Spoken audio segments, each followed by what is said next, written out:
हमारे साथ असदुद्दीन ओवैसी हैं, जिनके घर पे फिर से कालिक पोती गई। असदुद्दीन ओवैसी साहब, लगातार आपको निशाना बनाया जाता है, आपके घर को निशाना बनाया जाता है। आपने इस बारे में दिल्ली पुलिस को लगातार इत्तला दी, लेकिन फिर भी कोई कार्रवाई नहीं हो रही है। देखिए, हमारे घर पर एक नहीं 15 मरतबा से ज्यादा इस तरह का प्रदर्शन, इस तरह की पत्थरबाजी की गई, डैमेज किया गया। हमारे डोमेस्टिक हेल्थ राजू लाल को घर में घुसकर पीटा गया। और फिर उत्तर प्रदेश की विधानसभा चुनाव के दौरान में टोल गेट के ऊपर हमारी गाड़ी पर 6 गोलियां चलाई गई, धमकियां दी जाती जान से मारने की। तो ये लोग रेडिकलाइज इसलिए हो चुके हैं क्योंकि नरेंद्र मोदी की सरकार ने उनको रेडिकलाइज कर दिया है, और वो ये समझते हैं कि जब सरकार हमारी हाथ में है, हमारे बस में है, तो हम जो चाहे कर सकते हैं। तो अगर ये इस तरह की हरकतें जारी रहेंगी तो इससे देश को कमजोर करने की कोशिश की जा रही है। इनका डेमोक्रेसी में इनका कोई भरोसा नहीं है। मगर हम अपनी तरफ से इन बुज़दिलों को कहना चाह रहे हैं कि आप हमारी जबान को खामोश नहीं कर पाएंगे। आप अपनी बुज़दिलाना हरकत करते रहिए, मगर हमको जो काम करना है जमहूरी तरीके से हम करते आए हैं। नरेंद्र मोदी को एक्सपोज कर रहे हैं। अमेरिका की रिपोर्ट आई वहां के स्टेट डिपार्टमेंट में, जिसने सेक्रेटरी ऑफ स्टेट ने कहा कि भारत में अल्पसंख्यक समाज को दबाया जा रहा है, हेट स्पीच के जरिए कानून बनाकर घर तोड़ दिए जा रहे हैं। बिल्कुल सही हो रहा है ना। कल हमारे घर पे हुआ, एक एमपी के घर पे ये इस तरह की हरकत होती है। तो दिल्ली में मोदी सरकार ने मस्जिदों को इसलिए शहीद कर दिया कि इलीगल है, बरसों से मस्जिद है। फिर मध्य प्रदेश में मुसलमानों के घरों को बुलडोजर से डेमोलिश कर दिया गया, इसलिए कि इल्जाम लगाया गया घोष निकला वहां पर। और 6 मुसलमानों की अब तक मॉब लिंचिंग में मौत हो चुकी है 4 जून के बाद।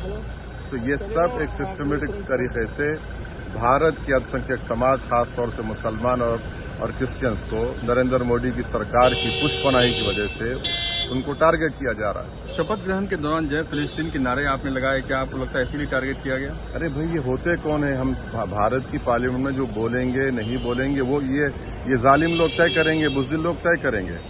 इनको हमारी बात पसंद नहीं है तो ठीक है, आप बोलिए हमको पसंद नहीं है। मगर आप अगर समझ रहे हैं कि इस तरह की बुज़दिलाना हरकत करने से आप हमको खामोश कर सकेंगे, नहीं, मौत ही हमको खामोश कर सकेगी। और हम अपने मकसद में उसको हासिल करने के लिए हम हर चीज के लिए तैयार हैं।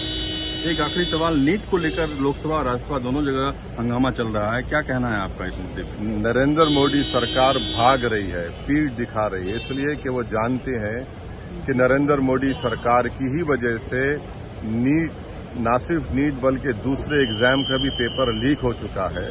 और मोदी सरकार की नाहेली, उनके कनाइवेंस की वजह से आज भारत के 24 लाख युवा जो एग्जाम लिखे हैं, खासतौर से हमारी बेटियां, इनके इस लीक की वजह से उनकी नींद हराम हो चुकी है, उनका सुकून बर्बाद हो चुका है। वो कर्जों में डूब जाते हैं, 2-2 साल की तैयारी करते हैं नीट के लिए, और मोदी सरकार उसके लिए बहस करने के लिए तैयार नहीं है।